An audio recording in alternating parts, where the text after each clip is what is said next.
the CBN decisions to suspend charges on cash deposits above 500,000 naira. So we look at that. This policy was actually introduced by the past CBN administration, but now this current one has said no, we have to suspend the charges, giving some of the reasons. Probably it's linked to the scarcity of a naira in some part of the country. Of course, that scarcity is already been noticed right here in Abuja. People are actually asking questions. Is it one of the culture? I mean, one of the government, policy somersaults? That policy will be introduced. Of course, the next person taking over from same institution, same government will also come in and, of course, change that policy. What is the implication of this on the depositors themselves and, of course, on the customers of the bank? I have joining me virtually now from Abuja here, Mr. Wilson Agaba. Mr. Agaba is a financial analyst. Good morning, Mr. Wilson.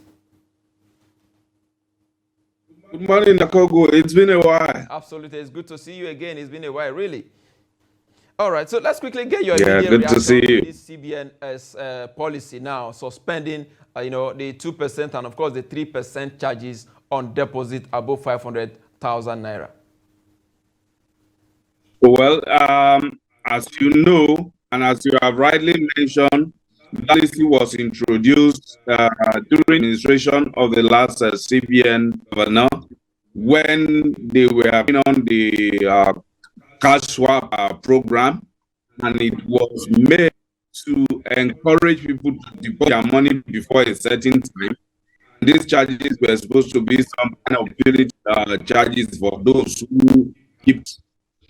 But as you can see, in my own opinion, I think that particular policy has died. So it's about time removed those charges, so that things can go back to where they used to be. They were trying to control the volume of cash in circulation.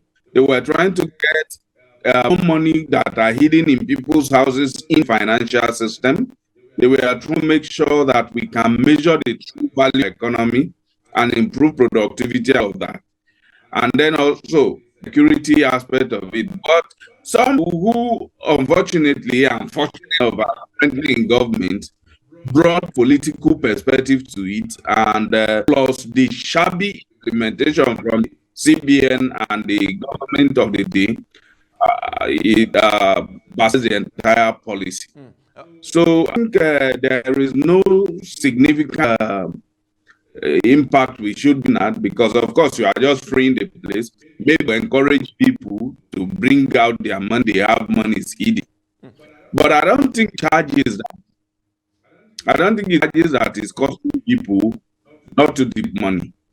All right. People are no longer in trust of the financial system, so they have gone back to money in their houses and boards. All right. So will you say this policy now is linked to the current, money in circulation based on what we have about us from September? We have about 3.32 trillion naira, October 3.30 trillion, in the month of November 3.16 trillion, December 3.01 trillion naira. In January we have a 1.39 trillion. In the month of February this year, 982 billion, 982.1 billion that we have there. In March, 1.68 trillion as well. If you look at the money in circulation now, will you think that the CBN is taking this measure now to ensure that we have more money back into circulation? You see, when we say money in circulation, that represents the actual amount of cash that the CBN has released into the system. Figures of which, and that you can update almost all by the amount of deposit you receive from the commercial bank and you have in your vault. So if you have the actual balance there, then you can say, okay, this is the whole money I printed and put the system. This is what I have back in vaults now. So XYZ the system. But as you can see, the trend, what you read out, you can see that it continually decreased from over the time till today. from 3 point something trillion or 1.8 trillion now. So you can say if the CBN is not saying balance of the 3.3 in our votes and votes of the commercial bank, then it is in people's houses. And if it's in people's houses, it means it is not certain.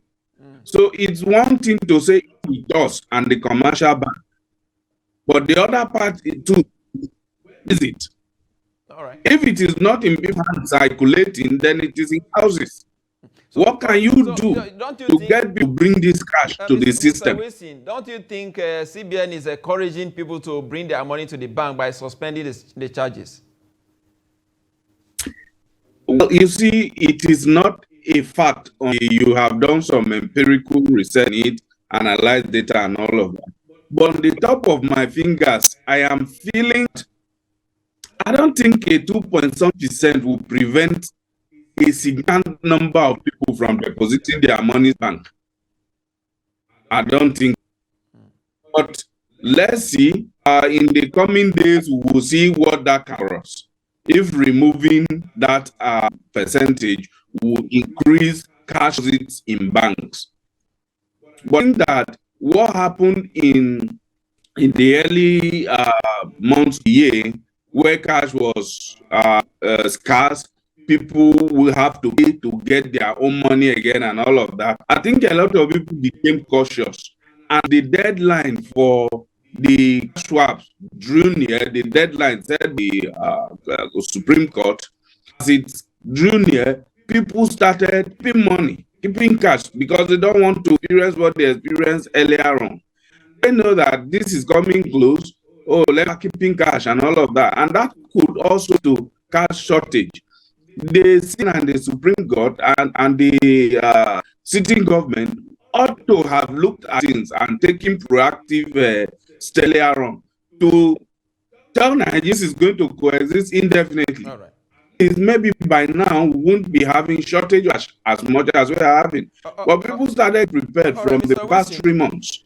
And the effect we are seeing now. Mr. Wilson, now let's look at it now. What this means now is that the customer can actually bring in their money to the bank for deposit without paying any charges for that. But what is the implication of this on the incomes of all these banks? Because most of them rely on these charges to survive. I think the charges wasn't for the bank. I don't think so. I actually haven't looked into that. I thought the punitive charges, and there was a way a chunk of it goes through the system. Not this aspect actually. Of it is by the bank. Sorry? A percentage of that charges is I mean, the bank keep the percentage of that money. Oh, okay. But again, it was a punitive measure. It was meant to prevent people from dealing in high cash. So obviously, the number of people who were dealing in high cash reduce over time. So I don't think money will, a significant amount of their revenue will come from that. It makes more money from transactions between individuals. Send money to you and you send money to me, and then all those other small charges they do for us, they give you a net that is in your wallet, they maintain it, charging you certain amount. Our country here, you can save 10,000 and in the next 1 or 2 years, you can see 2,500 naira. That keeps going on. So a lot of charges here and there, they send you SMS a day and then they charge you for the cost of SMS.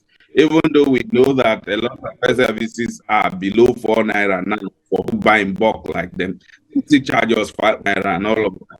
So they make money from all things. So I don't think that their revenue, maybe I'll take a look at a few of their recently published financials and see if they made significant revenue from that kind of charges.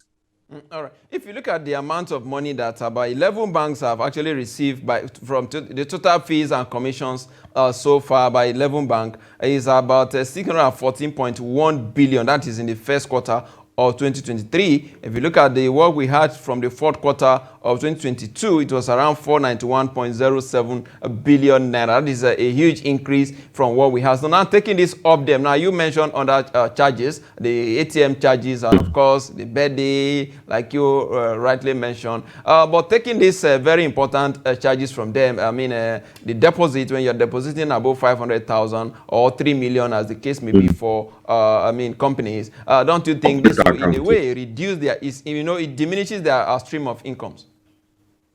It definitely would, assuming over the time that this is was on, assuming we are having substantial amount of deposits happening, then definitely it is going to affect their income.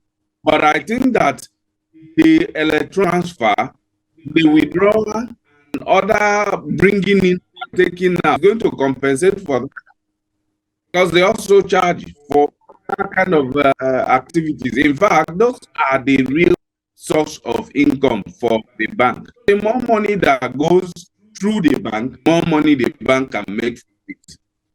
So I don't think that whatever is going to be from them by removing these 2% would be too much less than or more than what they are going to by having more money coming into the system for. When the money gets into the bank, there are a lot they can make money from it. All right. I used to, so I can tell you first. Absolutely. The more reason why you're the right person to discuss this topic. Let's also look at what this directive means for administrative costs for banks, because according to some analysts, they have said that processing large cash deposits can be time consuming and of course require additional staff and resources. Oh, well, yes, that is true. But you can also tell that right now, the most work in the bank has shifted online. I don't know the last time you were in the bank, and I can't remember I was in the bank. Anytime I'm in the bank, physically I'm coming to collect a new ATM or going to apply for one card or the other. I do most of my transactions without involving the bank. So it's only a very few percent of people that will go to the bank carrying cash these days, and you can always what organizations are doing, flexibility of functions. So let's have 3 people in customer service and I have 2 people in cash. Now, if only 3 customers are work every hour, now they can leave 1 person on customers and then move 1 person to join the cash just for counting that cash. And remember, this is something that is good. It's not like people have a lot of money, they are queuing to go into the bank and do this and do that. The area where bank might suffer a bit of loss is in terms of insurance in terms of money in their vault. But if you do proper and efficient cash management, that money will be shipped to the CBN before they begin to charge you. But any money that is typical to pay insurance on that money. So, if they manage that as effective, the administrative charge increase will not be particularly significant. All right, Mr. Wilson, let's also look at some of the impact this may also have again on consumers themselves. Don't you think bank may also, want to raise their interest rates, to offset the loss of revenue from these cash handling charges that they have not, they have not, been barred from collecting. And of course, this may impact on borrowers and of course, those operating savings accounts in banks. Number one, the scarcity of cash is already affecting the banks themselves, because it's a source of dissatisfaction to customers of these banks. You realize that in Abuja here, I've listened to a lot of people complaining that they are now back to the era where they get to the bank and the bank tells them how much their money they can get.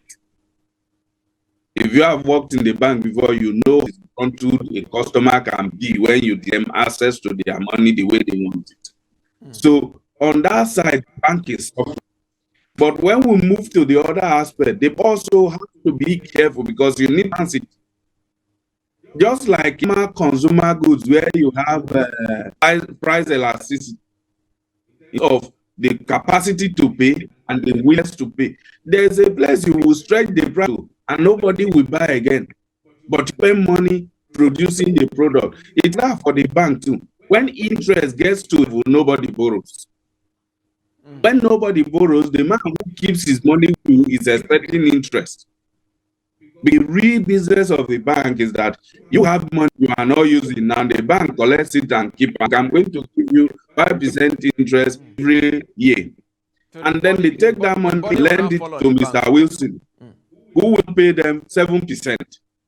8% margin is what is their own. But if Mr. Wilson refuses to come and take because interest is so high, they will still have to pay 5%. So this is where the bank will do a lot of strategic investment. All right. Give me what you've explained. Now, you've talked about the issue of, currency scarcity, naira scarcity, as it were, as if we were going back to the January or December last year, when the currency was redesigned and Nigeria were in a rush to go and get their cash from the bank. Are we going back to that era? Because there have been I also went to some places yesterday to get some cash. I was told that cash was not available. Yes. You see, some of these things, right, they are economic decisions. Again, there is the information management aspect of these issues. When informations are mismanaged, people panic, and then you see a snowball effect. For instance, now, they tell you cash. People who sell cash daily will refuse to take the money to bank. And you know what started during the last scarcity? They start selling this cash to POS operator, who eventually will give money out to people like you and I, will still go buy from those daily cash people who so the bank system has been boycotted. So if the government were aware of this, they would have strategically tackled it immediately. Immediately you go to the Supreme Court and say, look, we have to end this, or we have to change this. As the new CBN governor came up, he ought to have tackled that issue. All right, Mr. Wilson. And remember, during the last scarcity, we talked about some of the structure. Mr. Wilson, if you can hear me.